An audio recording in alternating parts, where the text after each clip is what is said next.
Malaki ang pasasalamat ni Philmar Alipayo kay Jacqueline Jose dahil na rin sa magandang pakikitungo nito at ayon nga kay Philmar, walang ginawa si Jacqueline kundi ang mag-wish ng maayos at ang pagiging mabuting lola nito sa mga anak nila ni Andy Eigenman.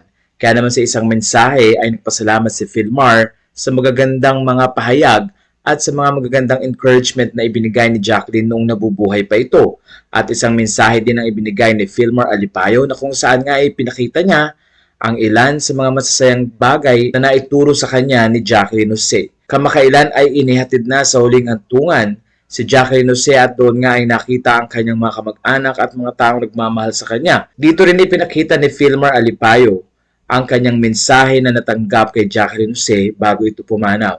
Ayon sa mensahe or text message ni Jacqueline, "Any which way, take care of my daughter and to my apos. Alam mo, mahal kita Philmar, you are the father of my apos. Maraming salamat."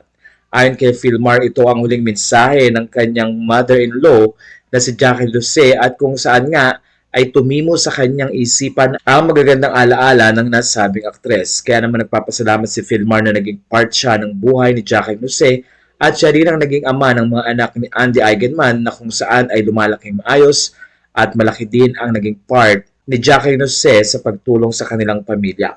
Ayon kay Philmar, tatanawin niyang malaking utang na loob at ibibigay niya ang pagmamahal na ibinuhos si Jacqueline sa kanyang mga apo at anak na si Andy. Ito ang naging pangako ni Philmar na patuloy niyang aalagaan ang kanyang pamilya para na rin sa kanyang yumaong mother-in-law na si Jacqueline Jose.